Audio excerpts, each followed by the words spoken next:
చంద్రబాబు గారు ఈ హత్య చేయించారు అని ఏమన్నారు? నారాసుర రక్త చరిత్ర అని మాట్లాడిన వాళ్ళు, సాక్షిలో పెద్ద పెద్ద బ్యానర్లు, సాక్షి ఛానల్లో మారుమ్రోగించిన వాళ్ళు, అప్పుడు ఎలక్షన్లప్పుడు వాళ్ళు మాట్లాడొచ్చు, దాంట్లో తప్పులేదు. ఇప్పుడు 5 సంవత్సరాలైనా న్యాయం జరగకపోతే మేము గొంతెత్తితే, అది కూడా ఏదైతే సాక్ష్యాలు ఆధారాలతో సిబిఐ చెప్తుంటే ఆ విషయాలు మేము మాట్లాడుతుంటే మేము మాట్లాడడానికి వీల్లేదు అంటున్నారు. ఇది న్యాయం అవునో కాదో రాష్ట్ర ప్రజలందరూ గమనిస్తున్నారు.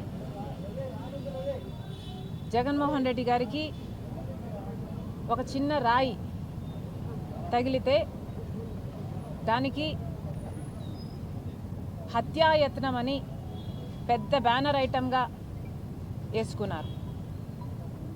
అంటే ఒక చిన్న రాయితో మిమ్మల్ని హత్య చేసేంత ప్రయత్నం జరిగింది అని మీరు చెప్తున్నారు.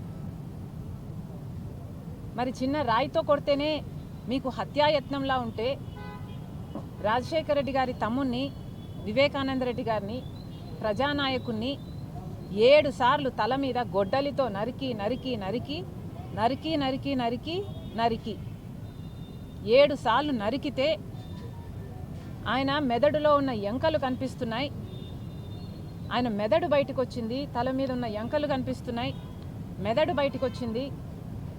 కానీ అది మాత్రం సాక్షికి హార్ట్ అటాక్ లాగా ఎందుకు కనిపించిందో జగన్మోహన్ రెడ్డి గారు సమాధానం చెప్పాలి.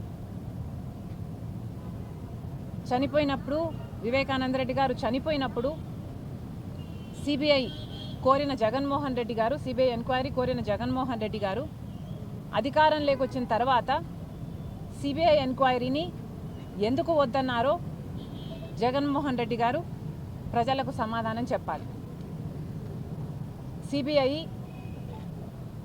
దోషులు అని చేర్చిన అవినాష్ రెడ్డి గారిని ఎందుకు కాపాడుకుంటూ వస్తున్నారో, తన అధికారాన్ని కూడా దుర్వినియోగం చేస్తూ కర్నూలులో సిబిఐ అక్యూజ్డ్ని అరెస్ట్ చేయడానికి వస్తే తన పోలీసులనే, ప్రభుత్వ పోలీసులనే, రాష్ట్ర పోలీసులనే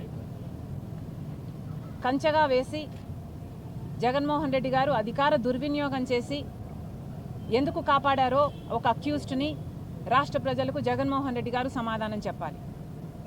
5 సంవత్సరాలుగా మీరు కాపాడడం ఒక ఎత్తు అయితే, 5 సంవత్సరాల తర్వాత ఒక అక్యూజ్డ్ని, అది కూడా రాజశేఖర రెడ్డి గారి సొంత తమ్ముడు వివేకానంద రెడ్డి గారిని అతి క్రూరంగా ఘోరంగా చంపించారు అని అక్యూజ్డ్గా సిబిఐ చేర్చిన వాడిని మీరు ఎందుకు మళ్ళీ ప్రోత్సహిస్తున్నారు, ఎందుకు మళ్ళీ ఎంపీ టికెట్ ఇచ్చారో రాష్ట్ర ప్రజలకు జగన్మోహన్ రెడ్డి గారు సమాధానం చెప్పాలి.